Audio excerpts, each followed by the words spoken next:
¿Qué tal? Muy buenos días, es viernes, bienvenidos. Como cada semana se abre el espacio para el análisis y el debate político semanal. Este día, 3 temas que marcan la agenda. Venezuela y la captura de Nicolás Maduro, todas las implicaciones ya a una semana de esta intervención. También vamos a hablar del balance presentado por las autoridades en materia de seguridad en El Salvador, porque ha cerrado con un balance positivo en temas de seguridad. Ha dicho incluso cero impunidad en casos de homicidio.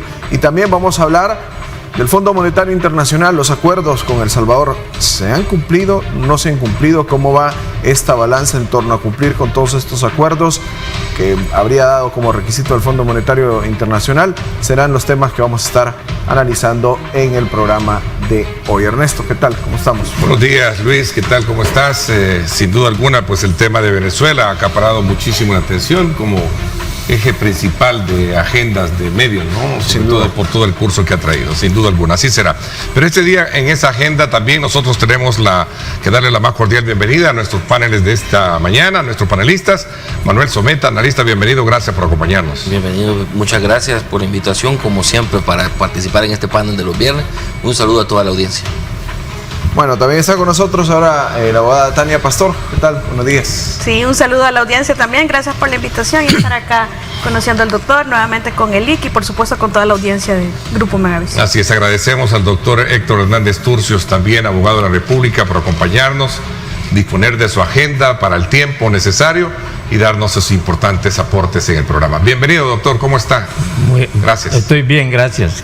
Saludo a los panelistas y a todos. Muy bien. Muchas gracias. Bueno, muy bien, gracias. 3 abogados tenemos hoy en el panel y vamos a hablar con la visión siempre. Cierto, casi siempre. La configuración termina siendo de abogados. Al final el Estado de Derecho siempre sigue siendo un eje principal de toda la democracia, ¿no? Interesante. Bueno, y vamos a iniciar con este tema porque la intervención en Venezuela a casi una semana ya de este operativo, la captura de Nicolás Maduro, marcó un punto de quiebre en Venezuela. No solo es un hecho judicial como tal, hay un mensaje político y geopolítico. Estados Unidos juega un papel clave. La pregunta ahora es: ¿justicia internacional en lo que estamos viendo o intervención estratégica? Delcy Rodríguez asume como presidenta. ¿Transición real? ¿Continuidad del chavismo? Venezuela cambia de rostro, pero no está claro si aún cambiará de rumbo, y ese es el planteamiento que les hacemos este día. Iniciamos con el licenciado Someta para que nos dé sus valoraciones en torno a esto. ¿Cambia Venezuela? ¿Cambia con esto que ha ocurrido? ¿Considera que es intervención? No, claro. Aquí hay que separar el análisis en dos elementos. Número uno es que la intervención se argumentó por Estados Unidos que era por cuestiones de narcoterrorismo. No tiene nada que ver la intervención con el restablecimiento de la democracia en Venezuela, que eso se queda, digamos, a un nivel como más de las ansias de los venezolanos o de algunos latinoamericanos que lo apoyan, porque Estados Unidos no ha intervenido en Venezuela por cuestiones de democracia, ni porque Maduro sea un dictador, ni por el restablecimiento de esto. Ahora, hay un contexto que ya lo vimos, vea, que argumentan lo del narcotráfico, pero las primeras acciones no fueron en contra del narcotráfico, no dijeron vamos a ir a ver lo de la fábrica de droga, vamos a perseguir cárteles, sino que vamos a administrar el petróleo. Ahí es donde se denota la verdadera intención, ya digamos el trasfondo del asunto. Ahora, ¿por qué mantener a Delcy Rodríguez y no a alguien de la oposición? El problema es que en Venezuela la oposición, nos puede sonar similar, la oposición no está unida, y no es solo una, no es María Corina Machado la única oposición, representante de esa oposición, ni quien agrupa a la mayoría. Bueno, entonces la figura electoral del mundo. La evidencia que seguramente Estados Unidos calculó es que poner a María Corina Machado, como porque podían haberlo hecho, si de todos modos ya violaron la ley. Entonces, que ponerla no iba a asegurarles una consolidación dentro de la administración, al contrario, podría generarles una especie de convulsión social, porque la mayoría de personas que están en Venezuela están a favor de Maduro, y la oposición no se termina de consolidar. Ok, doctor, vamos a conocer su opinión, de agregarlo a manera introductoria, luego Tania, y abrimos el debate, ¿no? Bueno, yo considero de que la situación independiente de que hay gente que le cae mal la figura de Nicolás Maduro porque realmente no tenía mucho carisma, ¿o? Eso es indudable. Entonces, pero no se puede juzgar por eso esa situación, sino que lo que tenemos que ver es que realmente qué ha sucedido después del evento de ese evento tan ilegal y tan brutal que cometieron los norteamericanos. Ahora, la situación de Nicaragua, que yo considero que fue preparada, que fue una traición de un grupo poderoso. ¿En Venezuela? En Venezuela. Fue una traición, porque la traición se comete entre amigos y entre compañeros, igual que una violación. Pues ¿quién viola a un niño? ¿Quién lo viola? El compadre, el abuelo, el cura, el pastor, los que están cerca. Entonces lo que sucede en este grupo es que como habían chavistas, maduristas, comunistas, socialistas, gente con los cubanos que pensaban agrupar las teorías de Cuba, toda esta serie de grupos no sabían de que tras bambalinas había una conspiración. Pero lo curioso es que a Nicolás Maduro lo han acusado de varias conspiraciones, como que él fuera. Y una conspiración de ese tipo necesitan no dos o más personas, no muchas personas. Hablar de narcotráfico ya es crimen organizado. Necesita pues sí, eso no puede ser que él solo sea el conspirador, porque yo puedo ser conspirador, pero eso es una simple idea individual. Pero ya para que me acusen tengo que reunirme con una cantidad de personas. Entonces lo que sucede ahí es que traicionan al hombre. Acordémonos de una cosa, quiero poner un ejemplo para llegar a él. A Saddam Hussein pagaban, porque ese es un estilo norteamericano que viene desde las películas del oeste. Había una recompensa incluso. Sí, desde las películas del oeste venía eso, de que daban tanto por el forajido que se capturaba, por el ladrón que se capturaba. A Saddam Hussein la oferta era de $30 millones y lo traicionó su propio tío, porque él se fue a esconder donde su tío y el tío lo traicionó. En el caso de Maduro era 50 millones. 50 millones ajustan para una cantidad de gente. Repartidos entre 10, por decirlo así. Pues sí, o sea, es algo increíble, ¿va? Entonces, claro, lo traicionaron y por un buen pago, tal como es el humano moderno, va, canalla, traidor, capaz de cualquier pasión negra para dañar a otro.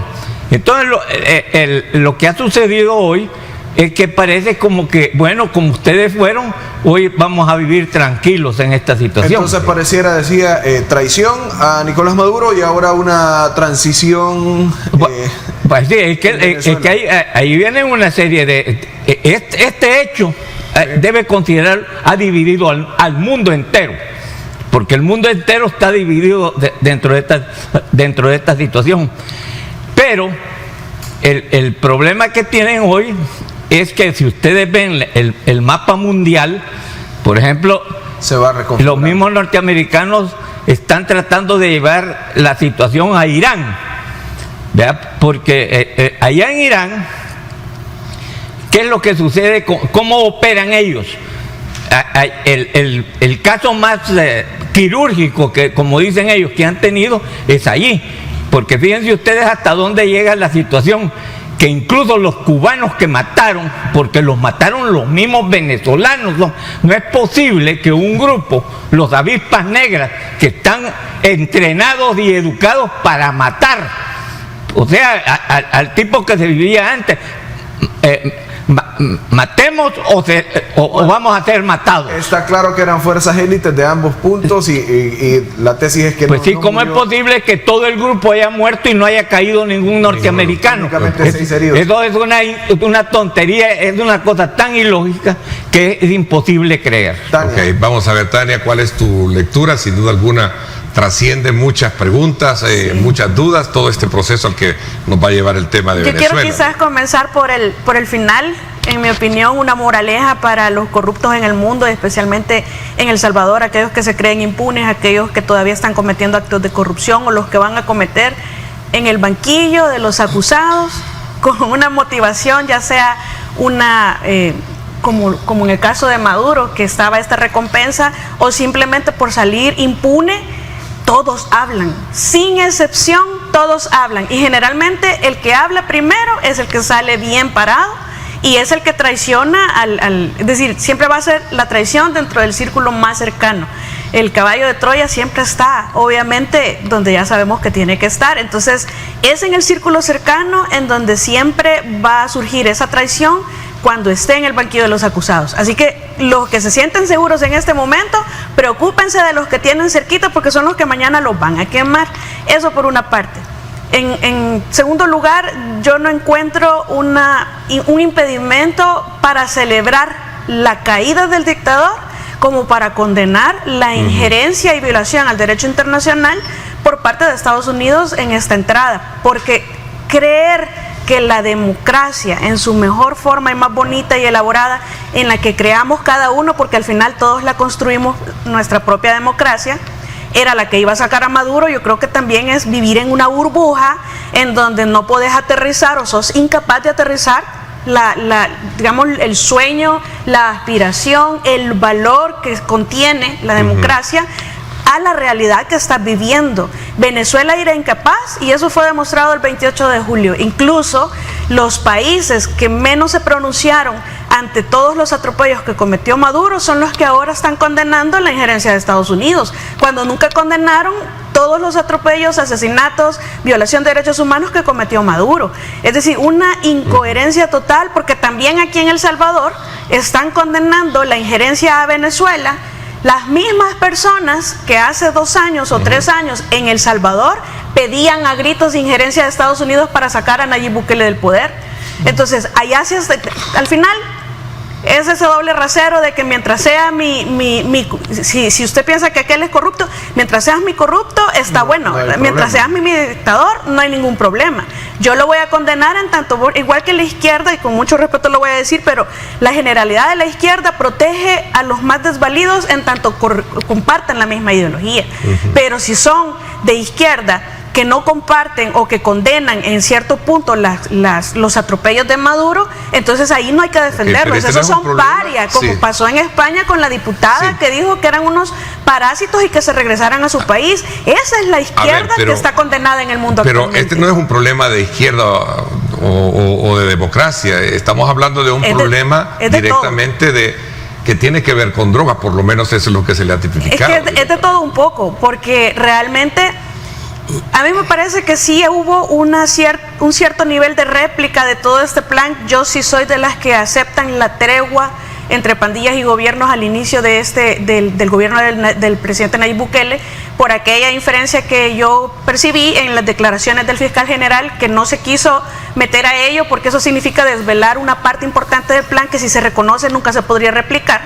Entonces dijo más o menos, más palabras menos, dio a entender que era una negociación de inteligencia para sacar toda la información de la ubicación de los líderes de las pandillas y de las maras para poderlos ubicar después. A mí me hace completo sentido que eso haya sucedido, igual que ahora se está negociando con los criminales terroristas transnacionales que son Maduro y su séquito, de las cuales está incluso Delcy también para incursionar incluida, en esa vena de inteligencia. Correcto, porque también llevar a Corina en un lugar en donde no se domina o no se maneja el tema militar, pues obviamente era un caos que complicado. Va a salir más caro el remedio que el mal, ¿verdad? Licenciado Someta, lo veo con negación en torno a este planteamiento. Asistiendo dudas, ¿no? Es que yo no coincido, con mucho respeto con Tania, respecto de que esto no es una cuestión de izquierdas o de derechas. Si no, veamos, Estados Unidos ya está queriendo anexar a Groenlandia. su socio en la OTAN, Claro. uno de los miembros fundadores de la OTAN. Entonces, ahí no es cuestión de izquierdas o de derechas. Pero yo dije de todo un poco. Se No dije celebra, que es. se celebra lo de Maduro, porque obviamente tampoco es que era un angelito, ¿verdad? Tampoco era que había tratado bien a la gente. Mi punto es este: el problema esencial aquí es de derecho internacional, de las normas de derecho internacional. Ya sabemos que con la invasión se vulneró el artículo 2.4 de la Carta de la ONU, y todo el mundo anda hablando ahí de la doctrina Monroe, pero poco nos acordamos de la que sí importa, que es la doctrina Stimson, que es una norma internacional. La doctrina Stimson en 1932, rapidito, Henry Stimson, que era secretario de Estado, estableció una norma de que no se puede reconocer ni un tratado, ni ningún cambio de territorio, ni ninguna acción que sea derivada de la fuerza. Ahora, ¿qué pasó? Estados Unidos interviene en Venezuela a la fuerza y espera que se le reconozcan las acciones de la administración del petróleo, lo del juicio, lo del el mando de transición, y esto está sirviendo como un antecedente peligrosísimo para lo que ya estamos viendo. Hoy quieren anexar Groenlandia, después Rusia va a querer invadir Ucrania y ya nadie lo va a poder detener porque ya se generó el antecedente. Se rompió un criterio. Claro, entonces si se rompe la norma, se rompe justamente el orden que se establece. El fundamento como tal. Y vamos a retroceder al tribalismo y a la matonería, donde las potencias mundiales y militares sencillamente van a poderse negociar cualquier frontera. A mí me da pena hablar de la ley, porque de lo que estamos viviendo hoy es el incumplimiento de todas las leyes, de todos los acuerdos, de toda documentación, de cartas de la ONU, todo. Hay un ambiente disruptivo, ¿no? Este tipo ha llegado brutalmente a destruir todo el derecho internacional, para hablar solo del derecho internacional público. Ahora, pero yo quisiera tocar el punto de la traición también latinoamericana. Los latinos, sabiendo que Donald Trump odia a los latinoamericanos, viene y la gente le aplaude de que haya sacado a Maduro. Es algo increíble. Y creen que está salvando Venezuela. O sea, el latino es un tipo tonto, que no se da cuenta cómo lo odian, cómo lo sacan, le quieren quitar los TPS. O sea, ¿cómo puede explicarse uno eso? La misma señora Corina Machado aplaudió que hayan atacado a su propio país, hombre. ¿Cómo es posible eso? O sea, las ambiciones personales están sobre todo, sobre lo humano y la humanidad de su propio país. Hablando de traiciones y de esta izquierda venezolana, también lo que está ocurriendo para la estabilidad o la normalidad que ahora se pretende tener adentro, no abre esa brecha, esa posibilidad de que también estaba de acuerdo, porque ahora están haciendo lo que Estados Unidos dice. Es que mira, lo que pasa es esto. No sé cómo hoy este problema de ideología, hoy es otro problema mundial, porque las ideologías ya no existen. Lo que existe, antes todos adorábamos la ideología que teníamos, la adorábamos. Hoy adoramos las cosas, pues. Son las cosas del mercado las que nos interesan. El egoísmo. ¿Egoísmo? Sí, es que es la esencia del ser humano. Yo estoy completamente de acuerdo. Aquí es siempre el interés de uno por encima. Aquí ningún funcionario llega por vocación, por verdadera vocación. Siempre se terminan convirtiendo al lado oscuro de la fuerza, vamos a decirlo así. Es decir, tarde o temprano caen. Es mentira, y es la naturaleza humana. Lo que pasa también, que si tú quieres hacer cambios reales, tenés que embarrarte un poco de esa corrupción, porque es imposible que a las buenas tú logres sacar a los corruptos o los logres procesar. Por eso es que yo no concibo que haya gente que realmente estuviera esperando que la democracia sacara a Maduro. Y la legalidad como tal. La democracia entre comillas, ¿verdad? ¿Sabe quién sí está cumpliendo con ciertas normas de legalidad? Venezuela. Ellos sí están cumpliendo con los artículos de su constitución que dice lo que tiene que hacer, es el de nombrar a Delcy Rodríguez. ¿No debieron llamar a elecciones según ¿Qué es lo que sucede? Ella tiene 30 días para llamar. No fue golpe de Estado, decía. Es que depende, porque aquí, ese es el problema justamente. Las faltas se clasifican en dos según la Constitución de Venezuela, las absolutas y las temporales. pero ya están establecidas las causas en la Constitución. El que lo hayan ido a sacar y que se lo hayan llevado, que lo hayan ido a sacar y que se lo hayan llevado no está ni como absoluta ni como parcial. Entonces hay que ver cómo se le nombra, cómo se le nombra a ella. Entonces, si se le nombra como una falta absoluta, entonces tiene que llamar a es una ausencia de presidente, decían ayer algunos abogados. Justamente, y son los dos artículos, el 235 y el 234 de la Constitución bolivariana. Ahí digamos que sí, pero ¿qué es lo que sucede? Tiene que esperar, Delcy Rodríguez tiene que esperar que termine el resultado del proceso por drogas de Nicolás Maduro, porque si resulta absuelto, que yo lo dudo mucho, si resulta absuelto por allá, entonces todas las acciones de Estados Unidos en Venezuela se vuelven automáticamente ilegales, que es lo que yo estoy diciendo por lo mismo de la doctrina Stimson. Pero como la intención de Estados Unidos va más allá, si es que al final no importa esto de las drogas, porque el petróleo es lo primero que agarraron, y los cárteles ahí los han dejado estar. Entonces, lo que genera aquí, digamos, el mayor impacto es el antecedente que esto genera, que si nos vamos acostumbrando a vulnerar así, por así, nada más porque yo tengo la mayor potencia militar, entonces estamos retrocediendo, pero años en el desarrollo, no solo del derecho internacional, sino que como humanidad. Y empezando en Latinoamérica, aquí se vuelve fértil, porque los latinoamericanos mayormente somos así. Si no me pasa a mí, si no me afecta a mí, entonces no me importa lo del otro. Somos muy poco solidarios. Ok, veamos. Yo creo que aunque el diablo diga la verdad, no va a dejar de ser la verdad porque la dice el diablo. Lo que pasa es que estamos acostumbrados a satanizar todo lo que haga o diga la persona que no nos agrada o que nosotros desaprobemos. Es el caso de Trump, es el caso que pasa en El Salvador a diario. Si el derecho al agua pudo haber sido perfectamente reconocido por la bancada CIAN, porque era beneficioso para la ciudadanía, no porque venía de la oposición de Arena. ¿Qué importa si venía de Arena, si venía del Frente, si venía de los dos diablos juntos esos, o unidos con los otros diablitos que se les plegaban siempre, el PDC, el PCN, Gana, los 5 aprobaron esa reforma constitucional? ¿Y cuál era el problema que Nuevas Ideas ratificara esa reforma constitucional para reconocer el derecho al agua en la Constitución?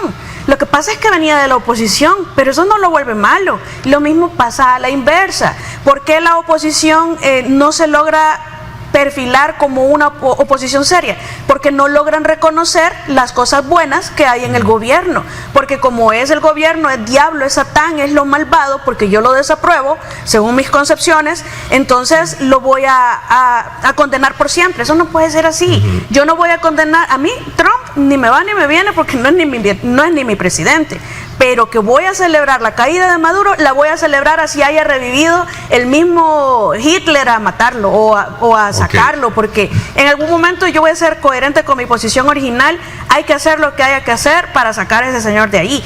Y lo ratifican muchos venezolanos, porque ojo, Corina Machado no es cualquier oposición, no es la oposición del Salvador, que ni juntas suman el 10%. Doctor Soneta, allá son el 70% y es una unión opositora. Asiste que no está de acuerdo, porque en el fondo lo que se trata acá es el petróleo, decía usted, sí, al final es el petróleo, en eso estamos de acuerdo todos. Es que se puede estar en contra, yo respeto eso, se puede estar en contra de Maduro y al mismo tiempo condenar la injerencia la violación del derecho internacional, porque ha vulnerado normas de derecho internacional. Entonces, pero yo no comparto lo de decir que de alguna forma o de que de cualquier método tenía que haber salido, porque no era la forma de sacarlo. Esta no es la forma de sacarlo, porque cree que no van a llamar a elecciones. Yo me adelanto a decírselo ya. Delcy Rodríguez se va a quedar administrando un buen rato, pero va a caer ahí. Es parte de la negociación. Porque la mayoría de venezolanos que apoya a la oposición, porque ahí en Venezuela no andan celebrando, porque la mayoría de venezolanos que apoyan no están en el país. No están en el país. Entonces tendrían que retornar para las elecciones y ver si así logra ganar alguna de la oposición, que son alrededor de 3 sectores más opositores, que no logran ponerse de acuerdo ni hacer, digamos, entonces llamar a elecciones podría ser contraproducente para los intereses de Estados Unidos, porque lo que va a pasar es de que va a volver a ganar el chavismo y van a volver a quedar igual, y ya no se va a poder justificar el argumento de que eso no es democrático. Doctor, para cerrar este bloque, no importa la forma si el fondo se justifica. Es que mira, siempre llegamos a lo mismo. Lo voy a explicar de esta manera. Hay la dialéctica que hay entre el poder y la utopía. Es algo que es interesante verlo. Todo el mundo tiene interés en que mejoren las cosas, que mejore su vida. Utópico. ¿Me entiende? Todo eso es loable, lo debe admitir uno. Pero ¿en qué van a mejorar? Con Maduro, con Corina Machado, con elecciones. Esto es una mascarada, pero no arregla nada. ¿Por qué? Porque cuando la utopía que tú crees llevar al poder te va a resolver el problema, se vuelve a hacer dominación. Es diabólica, pues. O sea, uno sueña en que va a salir del problema por medios democráticos, y te das cuenta que no es por posible. golpes de Estado, y se llega a lo mismo. Por eso es una dialéctica diabólica. Ahora, para poner un ejemplo, ya que vi que hemos metido ejemplos, ¿quién no iba a soñar cuando llegó Duarte al poder la utopía de la democracia cristiana? Todo el mundo pensó que iban a mejorarla, pero inmediatamente viene la dominación y vuelven a quedar las cosas como estaban. Entonces uno debe darse cuenta de eso. En Venezuela ha sido un país de dictadores, pero aquí también hay un tema que tocar hoy que me recuerdo. Es ingrato que el gobierno de El Salvador esté denunciando, igual que como que le ha agradado lo que ha sucedido. Eso lo vi yo de la viceministra de Relaciones, del Ministerio de Relaciones Exteriores, la que habló en la OEA. ¿Por qué? Solo les voy a poner dos ejemplos. Uno antiguo, cuando Duarte se quedó sin dinero para pagar el gobierno, los empleados públicos, aquel famoso demócrata cristiano Herrera Campis, que le regaló a El Salvador $28 millones para que saliera del problema. Allí también en Venezuela es donde se prestó para negociar la paz de la guerrilla con el gobierno. Sí. Pero hoy en día hay un déficit comercial entre Venezuela y El Salvador. Venezuela le compra el 70% a El Salvador y El Salvador solo le compra el 30%. No podemos estar en contra, ni siquiera comercialmente, hombre. O sea, hay que tener una dosis de justicia, a lo menos para ablandar el discurso, para no hacer tan unido a quienes atacan lo que pasa en Venezuela. Ahora, yo quiero terminar, ya que vamos a terminar este bloque, que quedemos claros en una cosa. ¿Cómo es posible que el ejército de Venezuela tenía las defensas antiaéreas que están en el mundo más moderno, las rusas del S-300, los misiles de China, el JC-27, y ninguno de ellos estaban apagados al momento del ataque? Bueno, explicaban también que durante el operativo, primero fue la defensa antiaérea, hubo un apagón, la defensa antiaérea fue atacada por los Estados Unidos. Sí, pero estaba apagado, todos los sistemas quedaron apagados. O sea, eso nadie lo puede creer. Es que es increíble que la gente crea que lo más quirúrgico que hubo ahí, fue haber matado a los 30 cubanos. Eso sí es quirúrgico. Conspiración y extracción y traición. Esa es la tesis. Traición fue lo más quirúrgico, quizás. Tu pregunta yo la vuelvo a afirmación, pero te lo explico si quieres. Vamos a hacer la pausa entonces y seguimos con esto. Vamos. ¿Me parece? Vámonos a la pausa, no sin antes recordarles a ustedes que Sopas Lucky premia tu regreso a clases con 10 bicicletas gratis.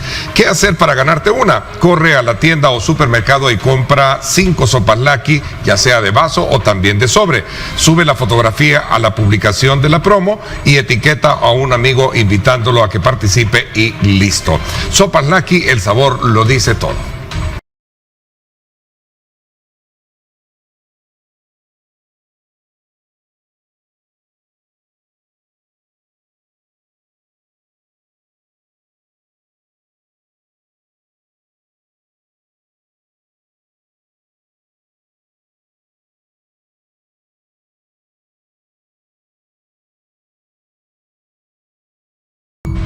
Gracias por continuar con nosotros, 7:06 de la mañana del viernes. Vamos a hablar del balance de seguridad. El Salvador registra cifras históricas en torno a la seguridad en el país. El 2005 se cerró con una cifra la más baja según los registros. Desde que El Salvador lleva registros, la cifra más baja. El discurso es claro: cero impunidad. Al menos los 82 homicidios que fueron cometidos en 2025 fueron resueltos, dijo el ministro de Justicia y Seguridad.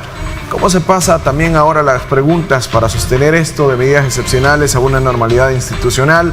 Seguridad como éxito, pero también como un desafío a futuro para que esto se traduzca en mejores beneficios y condiciones para la población. Hablemos del año más seguro de la historia de El Salvador, como lo presentaron las autoridades de seguridad. Vamos a ver, Tania, yo quiero contestarte la pregunta porque también aplica en este tema. De hecho, ¿el fin justifica los medios? Era tu pregunta. Yo creo que el fin justificará siempre los medios si el fin es el que yo persigo.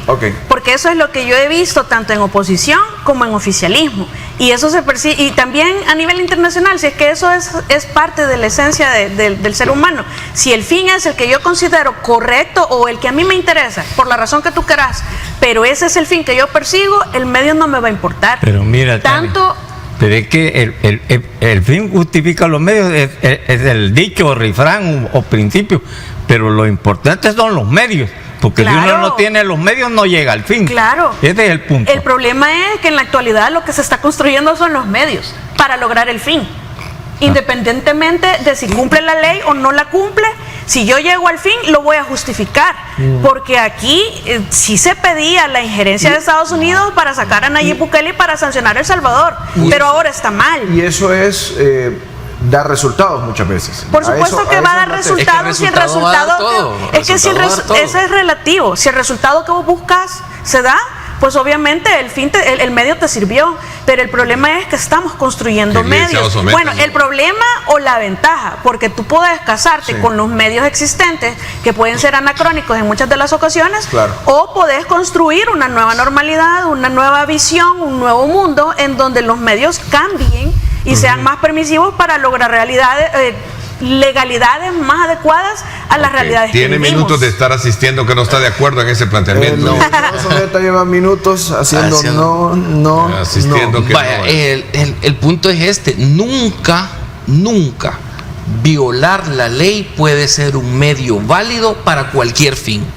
Porque ya lo estableció Maurice Duverger. ¿Cuál es el límite del poder para no retroceder al tribalismo? La ley es justamente el derecho, el límite del poder. Pasa a nivel internacional y pasa a nivel local. ¿Por qué es esto? Porque como lo dice Luhmann, esto es parte de la evolución humana. Si no le hacemos caso al derecho, es algo tan sencillo como tener preceptos normativos a los que le hacemos caso. Por eso parece fácil rebasarlo o incumplirlo y pasarlo por la fuerza. Fácil también es decirlo. Pero si todos empezamos a justificar mediante nuestros objetivos el vulnerar la norma, automáticamente estamos retrocediendo evolutivamente en términos de Luhmann y nos estamos volviendo otra vez a la Edad Media y al tribalismo donde el más fuerte se impone sobre el más débil.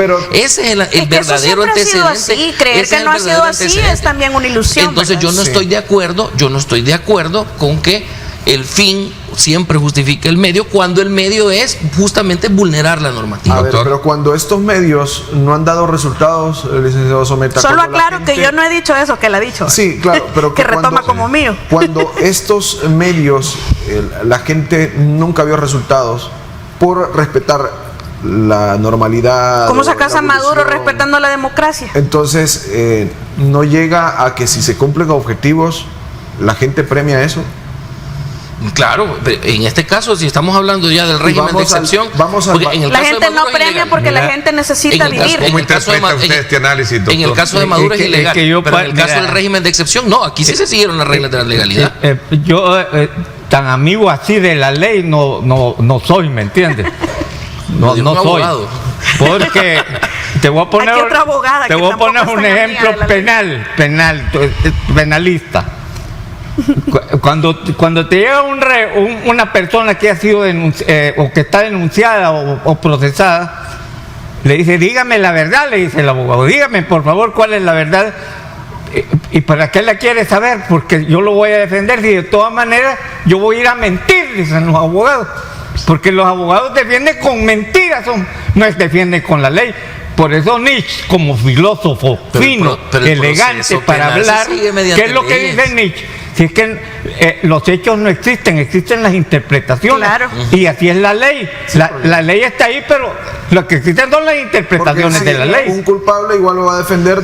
El fin va a ser. Tampoco estoy de acuerdo. Tampoco estoy de acuerdo en el planteamiento porque del doctor. va a ir a medir en el contexto de un proceso penal. ¿Que dónde está escrito ese proceso penal? En normas. Por eso, en pero ley. tiene vacíos No, para que se interpreta. No hay vacíos. No hay vacíos. Hay parámetros máximos y mínimos. El abogado se va a ir a parar, pudiera ir a mentir, pero dentro de un proceso que ya está reglamentado. No es que yo llego y me lo llevo a esa es mi una cliente falacia, eso y no le digo existe. que ya no llegue. Si aquí en el nombre de la jurisprudencia nos han escrito la ley. Pero salas que no son pero existe legislativos. un código procesal penal que ustedes están negando. De acuerdo. Pero, No, yo no lo estoy negando. No ponga palabras en mi boca que yo no he dicho. Y también hay interpretaciones. Yo estoy de acuerdo con el doctor. Claro. Si quien nos cambia al final las reglas del juego a su antojo, las salas de turno, penal o constitucional. ¿Y cómo se y establece eso no la deja de ser ley. Pero ¿cómo se establece la jurisprudencia? Mediante normas también. Se complementa. Y no quiero ir poniendo la norma por encima. Sí, pero vaya, en derecho penal, lo que el doctor decía es cierto. Yo no concibo que se niegue anteriormente estaba el dicho ese, tú dime la verdad que de la mentira me cargo yo. Exacto. Ese era como el chiste que se hacía mira, en derecho penal. Yo tengo más derecho porque estoy mucho más viejo que ellos. Tengo más verdades yo que ellos.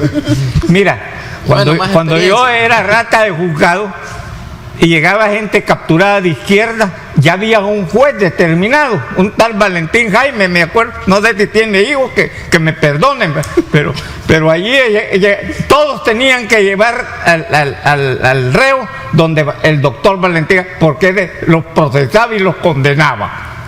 Era la regla. ¿Cuál era la norma allí? Allí no había norma, había un hombre que estaba adscrito al gobierno para que condenara o procesara bien a los de izquierda. Entonces uno debe ver la realidad como es, pues, ¿me entiendes? O sea, claro que yo quisiera vivir lo que dice allá mi colega. ¿Me entiendes? O sea, de la edad media, el pensamiento de la edad moderna, claro que deberíamos de vivir así, pero no vivimos así.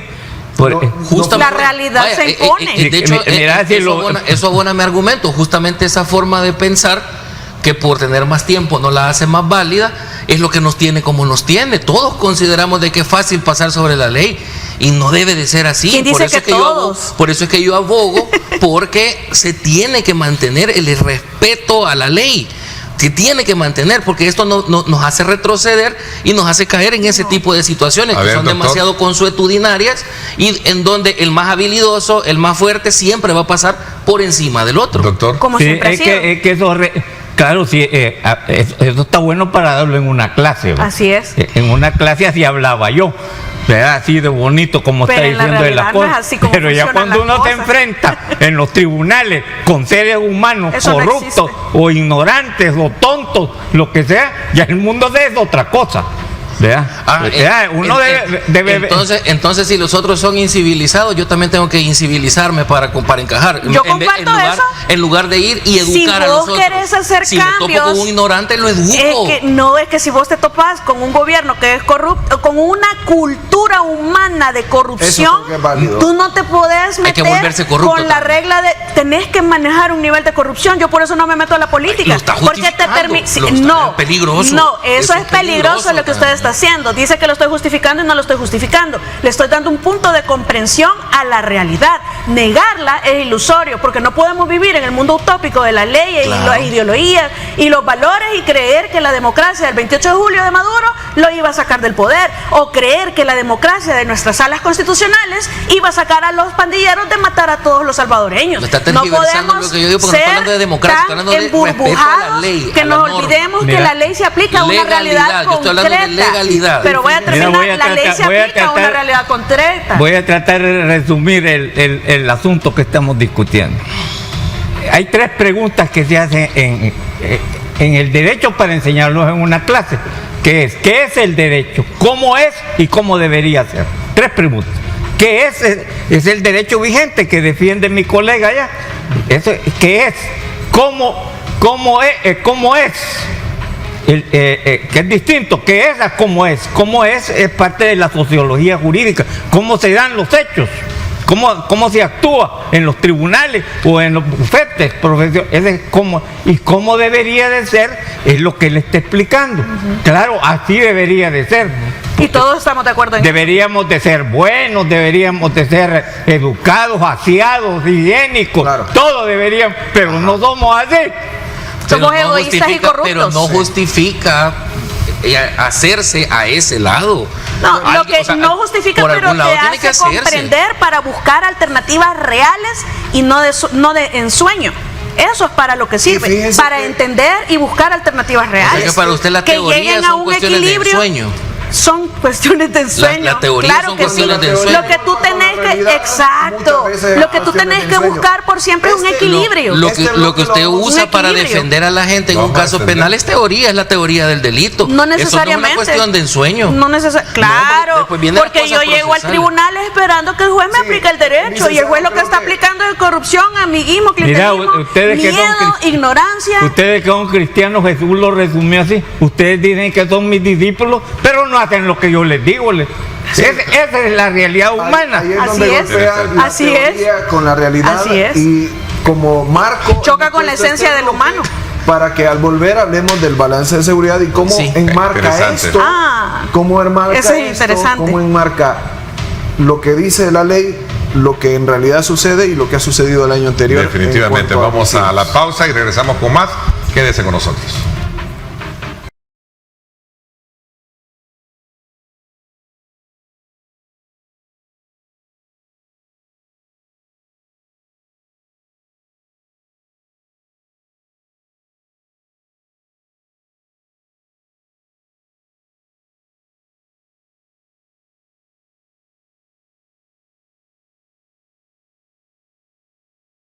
Y gracias a Salnet, nosotros continuamos y hablaremos justamente de los 82 homicidios que, según datos oficiales, se cometieron en el año 2025. Hace a El Salvador en 2025 el año más seguro en la historia del país. De todos estos nos permite decir, dijo el ministro de Justicia y Seguridad, con propiedad que El Salvador es el país más seguro del hemisferio occidental. Y estos 82 homicidios, todos fueron resueltos. ¿Cómo podemos interpretar eso, Tania? Yo creo que se puede interpretar desde 2 puntos de vista.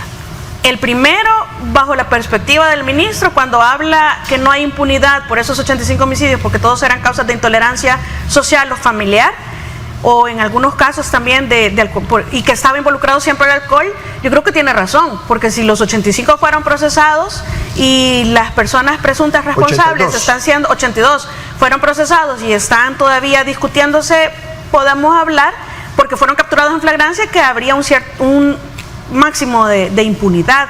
Ahora bien, recordemos que El Salvador maneja su propio método de contabilización de homicidios, porque si nosotros nos vamos al anterior, que es el que se reconoce con estándares internacionales, eso no es tan cierto, porque entonces tendríamos que incluir no solamente el homicidio, que a mí sí me parece que es un homicidio doloso, de la chica del centro por parte de un militar, que a mí me parece que eso era un homicidio doloso. Aquí la regla es que vas a salir libre si no fuiste que atropellando, ebrio, atropellaste y mataste a alguien, porque la ley fue reformada en ese sentido.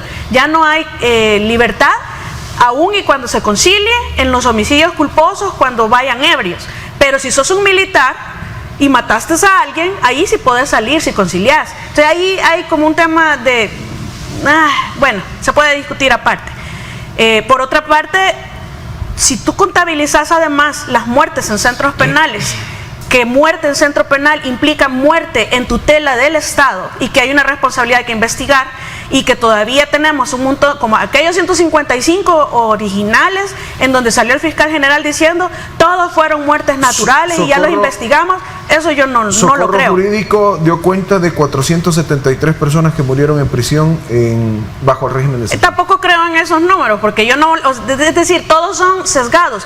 Socorro Jurídico es de los que creen que hay un pacto con las pandillas y que los pandilleros en el SECOT están hasta con gimnasio, y eso es mentira. Pero entonces todos son sesgados y todos dan su punto de vista a favor. Lo que sucede es que si tú consideras, como para cerrar mi análisis, en la contabilización actual del gobierno, el ministro tiene razón, y yo creo que hay que reconocer que la impunidad de los 3 doritos después, todos lo celebramos en El Salvador, y es cierto, capturan casi que en flagrancia a las personas presuntas responsables. Inmediatamente, que en el pasado era impunidad. Pero si tú tomas el estándar internacional, no están resueltos todos, ni tampoco todos llevados a una verdadera justicia. Faltaría un poco. Sí. Doctor Turcios, si a usted le tendría que hacer un balance entre lo que se ha dicho y desde su perspectiva también como abogado, ¿cuál sería entonces el comparativo que tendría de estos enfoques? ¿El comparativo entre qué? Entre el balance de seguridad de esas cifras y también su propia lectura de lo que pasa. Bueno, uno no puede negar de que el país tiene más seguridad, ¿verdad? Claro. Ese por principio básico, tiene más seguridad. Ahora, aquí hay que dividir lo que es el efecto policíaco y lo otro, el efecto de aplicación de ley. Porque lo que está hablando el ministro Villatoro es la efectividad policíaca. Y si han sido todos capturados, perfecto. Ahora, habría que ver cuál es el efecto en la jurisdicción penal. El porcentaje. Que a saber si ahí los absuelven, les da miedo, lo que sea. O aplican la ley, como dice mi colega allá. O sea, todo eso hay que medirlo. No se puede quedar uno solo con una cosa.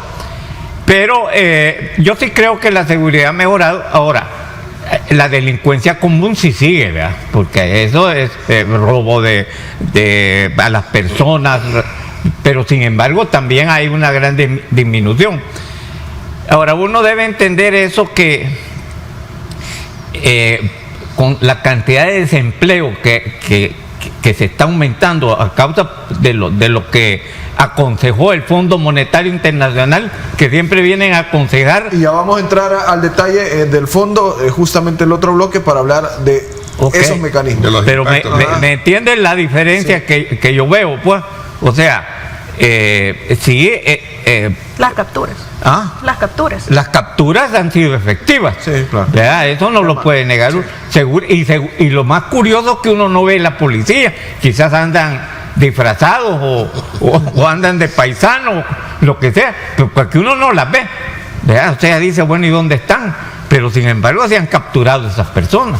Bueno, en el marco de que quizás el ministro utilizó la palabra impunidad, pero yo creo que esa palabra le corresponde a la fiscalía, no a la policía. Sí, la policía captura. Hablaba de pero ellos no procesan, ni enjuician, ni llevan nada. La parte de efectividad policial como tal. Sí. Ante este escenario, licenciado, El Salvador 2025, su año más seguro en récord históricos, al menos de lo que lleva registro. Es cierto. Y que por el resultado lo es. Eso es innegable. Por sus resultados. Ahora, en la conferencia se hizo lo que siempre se hace en el discurso oficial: se escogen los datos más bonitos, se matizan de algún modo, no dejan de, no por esto se vuelven mentiras, son datos reales, solo que son bien escogidos los más bonitos. ¿Por cómo se presentan? Y se presentan de ese modo. Entonces, son reales, sí, pero no son las variables completas, ni son las variables, digamos, que se espera medir, son las que se han escogido, como el discurso aquel de los 1000 días, que a mí me alegra que hoy por lo menos ya reconocen 82 y algo en todo 2025. Eso quiere decir que en aquellos 1000 y pico días sí habían homicidios entonces. Eran 1000 días acumulados desde el inicio. Pero es que eran acumulados, ajá. 1102 días. No eran corridos. Y tenemos 82 en 2025, entonces en algún momento se tuvieron que haber traslapado esos 1000 y pico días con estos 80 y algo. No, pero ahí es hasta el momento que se dijo. Ahí es la forma de decirlo, porque no eran 1000 días sin homicidio continuos, eran 1000 ahí días. Vamos. Eso refuerza lo que te estoy diciendo. Entonces escogieron los días que no habían homicidios para decir hubieron 1000 días sin homicidios. Lo bueno es que ahora están reconociendo que sí existen muertes por homicidio, porque muertes violentas son de otra clasificación, que sí han habido muertes por homicidio que no han sido perpetrados por pandilleros. Y yo también coincido en este caso con Tania respecto de que la palabra impunidad no era la palabra correcta.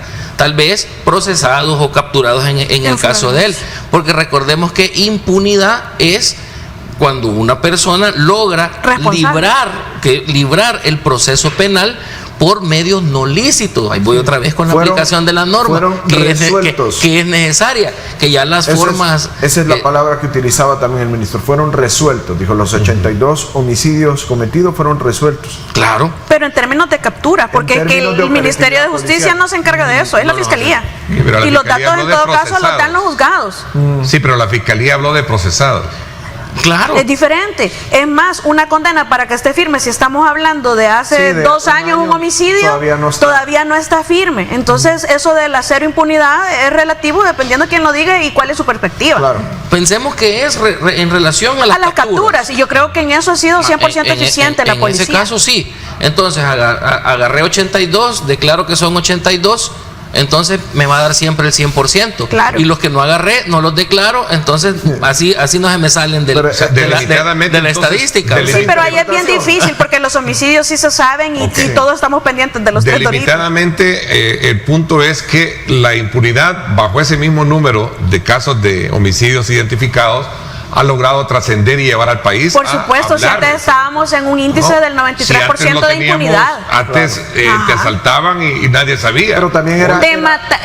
No, Ernesto, antes te mataban y no se... Es decir, lo que te decían los investigadores antes decía, bueno, ahí espere que algún día lo va a contactar algún investigador porque hubo una época en la que habían 29 homicidios diarios. Claro, era imposible visibilizar cada uno de ellos. Ahora sí, gracias a la seguridad es posible. La operatividad de la que estamos hablando de la policía era casi humanamente imposible con esa cantidad de homicidios que teníamos en el país. Ahora es posible. Eso es lo que ha cambiado. No, es decir, es que la impunidad no hay, pues. Eso debemos de tener claro. La impunidad es así, en términos generales, prohibido. El que comete un delito hay que capturarlo o hay que procesarlo.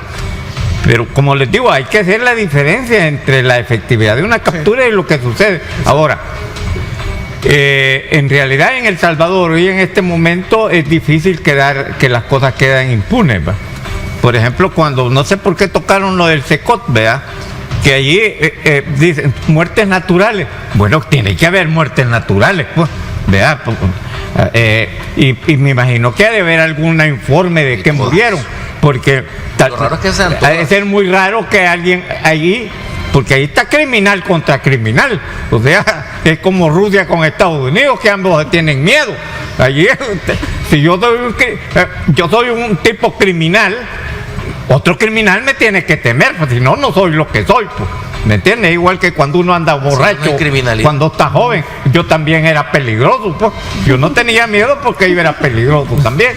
Es que en términos pandilleriles creo que la no impunidad sí se da porque así es como se están contabilizando los homicidios. ¿A dónde? Aquí en El Salvador se contabilizan en términos de que si es asesinato por parte del grupo pandillero.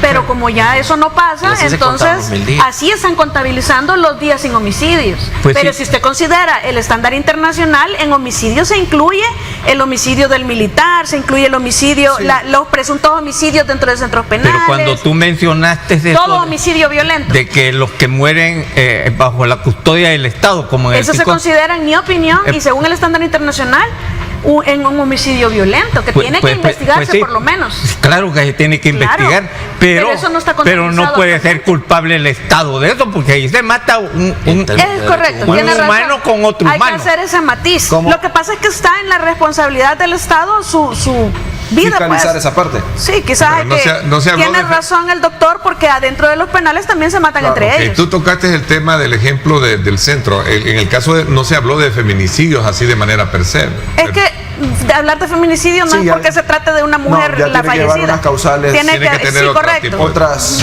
características diferentes. Entonces vamos a lo que yo digo. Entonces, como llevan otras causas, entonces no los tomamos en cuenta, sino que solo lo que quisieron decir que era homicidio se toma en cuenta. Hablábamos del término feminicidio, que debe llevar unas características individuales.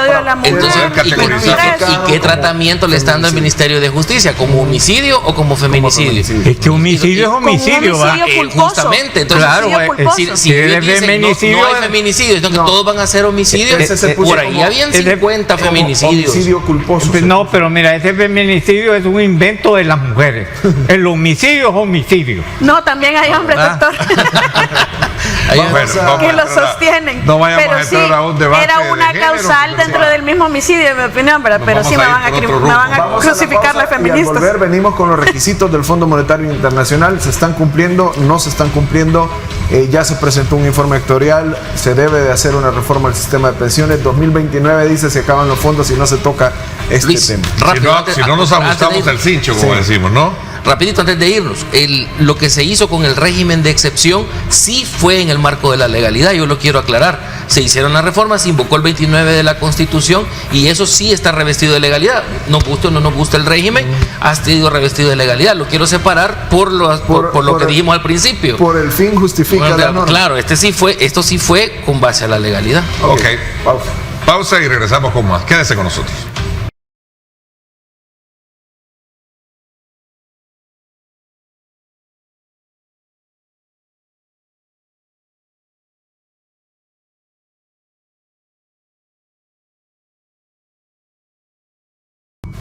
Bueno, gracias por continuar con nosotros. El Fondo Monetario Internacional planteó condiciones concretas en cuanto a la consolidación fiscal, el recorte del gasto, transparencia, gobernanza y lucha contra la corrupción entre los ejes principales, redistribución y también del uso del Bitcoin, hacer una reforma al sistema de pensiones. El dilema es claro.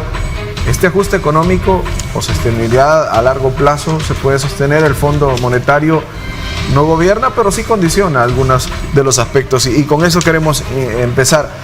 Doctor Turcios, ¿cómo ve usted se ha ido cumpliendo con estos requisitos que pone el Fondo Monetario de El Salvador para hacer estos ajustes? Bueno, siempre mira, hay dos como malignos, el BID y el FMI.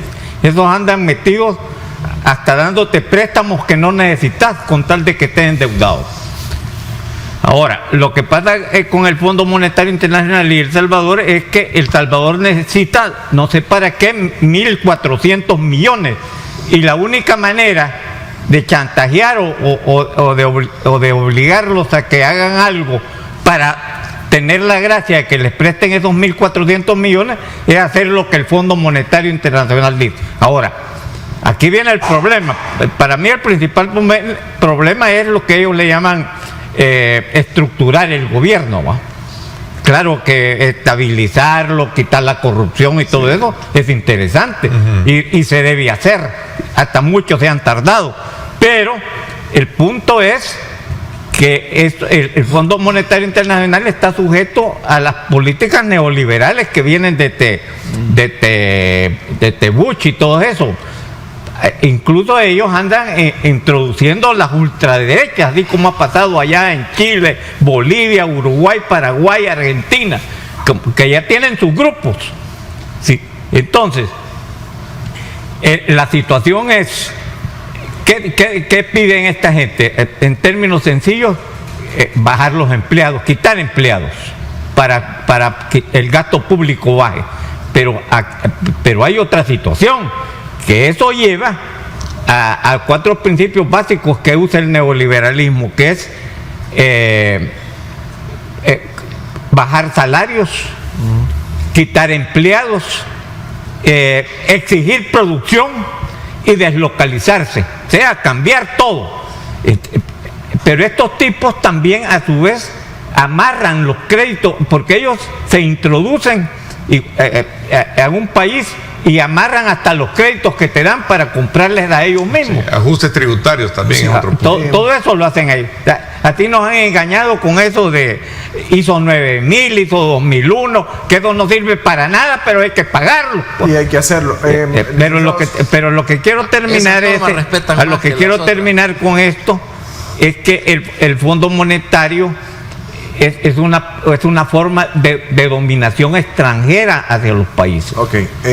Licenciado Someta, ¿cómo ve usted el avance en cuanto a los acuerdos con el fondo? 40 meses se han dado para este acuerdo, ¿y cómo va a este año? No, sí, vamos bien. Nos vamos sacando 10 en eso. En Todo lo que nos ha pedido en cumplirlo. cumplir las recomendaciones del Fondo Monetario Internacional, así que vamos bien. Pidieron que el Bitcoin dejara de ser de obligatorio uso, se hizo la reforma. No se eliminó como lo pidió el fondo, pero dejó de ser obligatorio. Y se han venido haciendo los ajustes tal cual. La recaudación fiscal se ha fortalecido, porque eso lo hemos visto, ¿vea? Que ahora sí estamos pagando bastante en impuestos. No es una cuestión agradable, pero se ha fortalecido y al final es algo en bien para todos. Pero el punto que a mí no me gusta es la parte donde el fondo dice que hay que ahorrar en el gasto corriente. ¿Y qué es lo único que estamos haciendo? Despidiendo gente. Y esto lo digo por la gente del sector salud y se lo quiero decir a toda la población. El sector salud no va a ser el único. Cuando la ley de la Red General de Hospitales comience a abarcar a los dos San Juan de Dios, al de Santa Ana y al de San Miguel, al Macín y a los demás, va a seguir pasando lo mismo. El sector educación, los docentes no están exentos tampoco de que esto les vaya a suceder. ¿Por qué? ¿Dónde es que está ahorrando el gobierno? Ahorrando el gobierno. Despide gente, pero contrata el mismo número. Despide 8,000 personas, contrata 8,000 personas, pero ¿qué es lo que sucede? Estas nuevas personas contratadas ya no están por plaza, ya no están por ley de salario. Entonces, el ahorro al final ya no es respecto de contratar o despedir, porque el mismo número de gente tiene despedida que contratada. El ahorro lo está haciendo, y óigase esto, el Estado está haciendo el ahorro, o el gobierno está haciendo el ahorro para cumplir con el Fondo Monetario Internacional a través de la eliminación de los escalafones. Y todos aquellos empleados públicos que tienen escalafón son los que están corriendo el riesgo de perder su plaza, ya sea despedido o que por fuerza lo cambien a otra modalidad de contrato y que lo empiecen a tratar ahora sí por servicios profesionales. Y textualmente dice el acuerdo: la consolidación fiscal continuará este año a través del ajuste en la masa salarial y una contención de gastos corrientes, mientras se continúa desarrollando planes para reformar el servicio civil y los sistemas de pensiones a fin de salvaguardar. Servicio civil y sistema de pensiones. Ya ven para dónde vamos. No es necesario. Luis, pero ahora yo quiero dejar planteado también para el panel esta pregunta. Aparte de los despidos, ¿qué otro mecanismo de ahorro está siguiendo el gobierno? Tania. Pero quiero hacerte una pregunta me va a contestar honesta, no tiene malicia. Yo, por ejemplo, no entiendo cómo al quitar empleados, porque están exigiendo que no se toquen las pensiones, ¿verdad? Entonces, al quitar empleados va a entrar menos dinero para las pensiones. ¿Me comprende? Eso, por ejemplo, no lo comprendo. Entiendo que viene una nueva ahora, viene una reforma de pensiones donde le van a alargar el tiempo a la gente. Lo que sí está bien es que ya no se puede tocar el dinero de los bancos, las reservas de los bancos, ni las reservas internacionales del Banco Central. Tiene que hacer crecer su colchón eso está bien, de liquidez externa. Pero ¿quién vigila eso, digo yo? Ahí estamos. ¿Quién vigila eso? Tania, ¿cómo analizamos esta parte de la consolidación fiscal en torno a esto? ¿Únicamente a través de despidos? Sí, la verdad es que yo nunca he estado de acuerdo en que se den los despidos y a la vez estés en otros lados haciendo contrataciones, porque entonces no estás reduciendo nada. El punto que toca el doctor me parece muy interesante. No puedes eliminar completamente la grasa, porque entonces te estás haciendo un disparo en el pie con relación a ya de por sí. Solo el 20% aproximadamente somos son los que cotizan. Entonces, si a eso tú le reducís, vas a tener todavía menos, y en lugar del 2029 va a ser el 2028. ¿O qué año? Decían 2 años que ya no iban a haber. 2029, ¿verdad? Eso dice el informe actuarial. Entonces, si tú seguís eliminando empleados, total y definitivamente, entonces va a tener menos ingresos. A menos que encontraras la forma de motivar una cotización de un grupo más amplio, ampliar la masa. Pero eso no se ha logrado y realmente está bien complicado, porque no hay o tendrían que crear las condiciones para motivarnos a los particulares a que seamos parte de esa masa, porque realmente lo que vemos no nos motiva. Obligarnos, pero eso yo lo sugería desde el inicio, que nos obligaran como parte de la sociedad, que nos obligaran, pero sí se manejaba por parte del gobierno que eso no era posible, ya que eso atentaba contra la libertad económica y etcétera, y otros temas.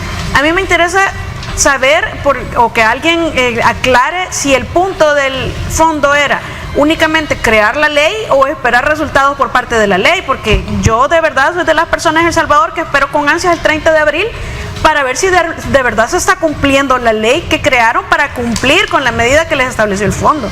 Porque esa ley anticorrupción, así como está, parece maravillosa. Sí. Ahora hace falta ver cómo funciona en la realidad con nuestros funcionarios que están acostumbrados a ocultar la información y a hacer despilfarro de fondos públicos. Todo esto para un préstamo que nos van a dar a nosotros, el país más endeudado públicamente de toda la región centroamericana. 1.400 millones de dólares. Y claro, y para seguirnos endeudando, siendo ya el país más endeudado, que no se ha dicho muy bien para dónde van a ir estos 1.400.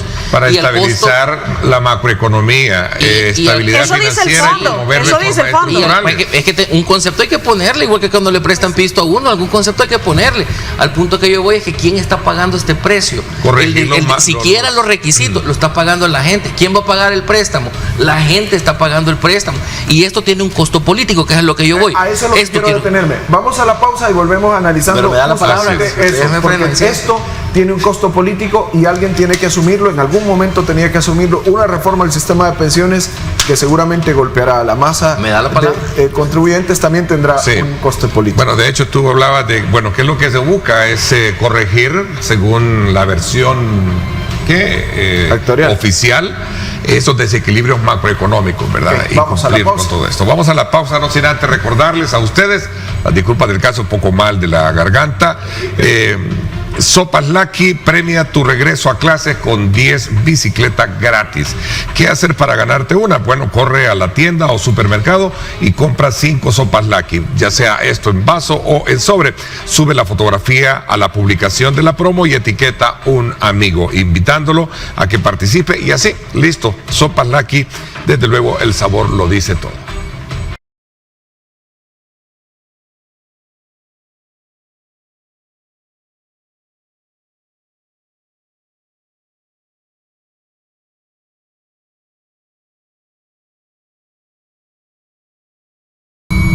Bueno, continuamos con más y el debate se abre justamente con los costes políticos.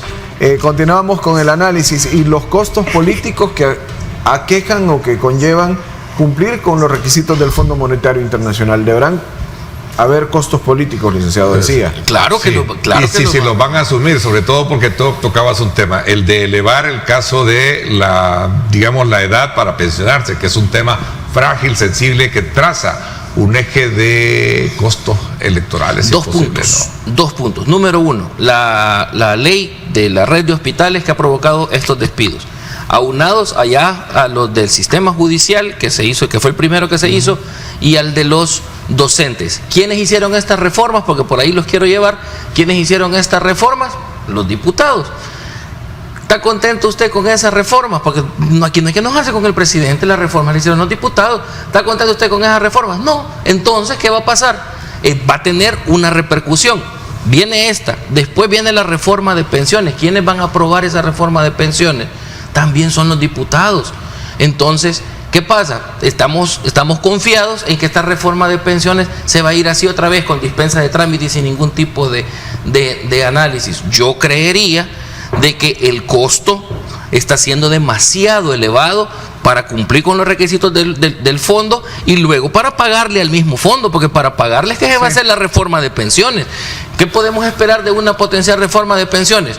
O el aumento a la cotización, porque la recaudación es la que hay que hacer, o el aumento al tiempo de cotizantes, de la edad de los cotizantes, porque hay que compensar todo lo que se ha eliminado de los pasivos laborales de toda la gente que se ha despedido. 19,000 aproximadamente van en lo que va de esta gestión, 19,000 empleados públicos despedidos en lo que va desde 2019 para acá. Entonces, a esa gente primero hay que pagarle su pasivo laboral, que yo leía por ahí un post de Francisco Lira manifestando que todavía a la gente que se despidió del sistema de salud no se le ha cancelado el pasivo laboral ni el recortado que se les dijo.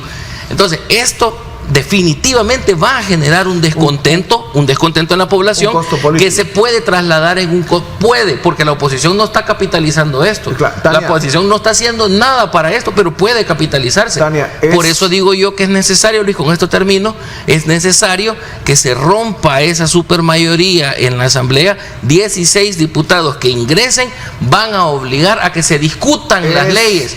Porque cuando yo digo que hay que negociarlas, me dicen, con maletines negros, con maletines. Sí, pero ¿quién tiene que poner los maletines negros? Tendría que ser el oficialismo. Hay que ver. Entonces, la negociación, no estoy de acuerdo, estoy diciendo que cuando me dicen que hay que obligar a negociar, aparecen la gente diciendo, sí, pero se va a negociar con maletines negros. Sí, pero ¿quién tendría que poner? A ver, Tania, ¿cuál es es la Asamblea Legislativa la que va a asumir el costo político de todo esto? No lo sé realmente, pero creo que el costo político por parte del órgano judicial ya tendría que haberle pasado factura al presidente, porque no es de esta gestión, ni siquiera es del anterior, eso fue de las primeras medidas que tomaron. Entonces, si hubiese habido un costo político por esas acciones, no se vio ni se percibió. No está pagando ningún costo político. Voy a terminar, pero voy a terminar si me permite, voy a terminar mi idea. Un costo político por parte de ese grupo no lo hubo. De hecho, es la pregunta que por lo menos esta abogada y muchos en El Salvador nos hacemos. ¿Qué pasó? ¿Dónde están los jueces? ¿Dónde están los abogados alzando la voz por ese tipo de reformas? Porque la retórica que se utilizó no era la más feliz. ¿Quién afirma de que por tener 60 años sos corrupto? Si un montón de corruptos quedaron en funciones con más de 60 años y muchos buenos jueces fueron eliminados. Todavía hay buenos. Yo creo que eso es innecesario decirlo. Sin embargo, el costo político ni se vio ni se percibió para el gobierno, por lo menos para el gobierno del presidente Bukele. Por eso, como siempre he dicho, los diputados en esta ocasión son fungibles. 60 hay ahorita, 60 puede necesitar nuevos el presidente, no importa los que pongan. Si estos ya están gastados, van a poner nuevos, porque de estos hay algunos que ya no repetiría si fueran estratégicamente inteligentes en el gobierno, para poder tener los mismos resultados. Ahora, esto obviamente lo van a pagar el precio, como dice Eli, que estoy de acuerdo con él, lo pagan los diputados, pero no hay que obviar que muchos diputados están haciendo su esfuerzo propio por descalificarse ellos solitos, por mentirosos y por embusteros. Es que mira, yo por viejo quizás no los entiendo a ellos, pero que esos diputados, ¿cómo van a hacer esas leyes? Es imposible que esos diputados actuales hagan esas leyes. Las pueden aprobar, eso sí pueden, pero hacerlas no pueden. La pregunta es quién hace eso. No sé si las manda el FMI ya hechas o aquí hay un grupo, porque se acuerdan ustedes que en los gobiernos anteriores habían hasta ministerios de planificación económica. O sea, eso sí era, ellos hacían la ley y la mandaban y allá se ponían a leerla o a dormirse mientras la estaban leyendo, porque esa tenían que aprobar. Pero hoy los diputados actuales no hacen las leyes, no nos engañemos. Pero sí saludan con los efectos positivos, porque lo de las becas de Dagoberto Gutiérrez no es de los diputados, pero ustedes escuchen el noticiero de la Asamblea y ellos lo celebran como que es algo que los diputados dan. Esa es una gran farsa. Si ese era el presupuesto que se habían asignado de más de $14,000, con el que tenían fotógrafos que les pagaban $3,000, que el presidente los obligó a quitarse. ¿Ustedes consideran que se han hecho estos cálculos del costo político? Si lo pagan los diputados y cambian de personas, yo creo que el presidente ya hizo el cálculo que no le va a afectar. Yo creo que esto está demasiado en eso del Fondo Monetario, creo que hablan de estudios actuariales. Sí. Si eso no cualquiera lo puede hacer. Ya lo hicieron los técnicos. Eso es casi ser mago de saber cómo de aquí vamos a llegar allá. Y de hecho el informe oficial que está público y lo pueden consultar, lo hizo el Fondo Monetario. Los técnicos del Fondo Monetario. Pues sí, eso no es una cosa de aquí. Vaya, ¿cuál es la prisa ahora? Cumplir con esos requisitos. Claro. Ahora, ¿cuál es el problema? Que por cumplir con los requisitos se está acelerando el proceso del control del gasto público a través de la masa salarial, y esto inevitablemente va a traer una repercusión política, porque esta gente no ha quedado contenta, y no necesariamente con el presidente, que ese es el punto al que yo voy. Si esta gente logra organizarse, y me refiero a organizarse no en torno a un político, sino organizarse e identificarse y elegir, votando por quien quiera, pero que no sea de la misma gente que votó en favor de su despido, eso se va a capitalizar. Entre todos los males que propone el fondo, este tiene menos costo que subir el IVA, por ejemplo. Ok. Mira, Bueno, antes sí. se oía, Conclusiones, doctor. antes se oía, por ejemplo, que había que quitar tales embajadas que ya no servían para nada. Oye, ni eso se oye, porque que le sirven a alguien para que vaya, lleve sus hijos y estudien allá donde ellos están de embajadores. Claro, esos gastos los paga el pueblo, hombre. Estado. El pueblo no puede estar absorbiendo eso. Ok. Bueno, interesante los análisis que cada uno de ustedes ha externado esta mañana. Capitalizamos desde el punto de vista, Luis, de que el público pues asume cada uno de sus componentes y construye su propia lectura de lo que... Y ese es el objetivo. Licenciado Someta, gracias. Gracias, licenciado. Muchísimas gracias por la invitación. Gracias también a ti, Tania, te agradecemos. Gracias. Gracias, doctor. Muy buenos aportes. A ustedes, gracias. Agradecemos. Y a ustedes le damos las gracias por estar con nosotros una semana más. Recuerde esta noche también Pulso Ciudadano por Canal 19 a las 8 de la noche y en nuestras redes sociales en Diálogo. Y Así Pulso es. Ciudadano. Y cuídense de esos cambios de clima y no verse afectados. Las disculpas del caso por no haber intervenido muchísimo, hemos estado poco afectados, pero bien, pásenla mejor. Gracias y recuerden lo más importante, amar a Dios sobre todas las cosas.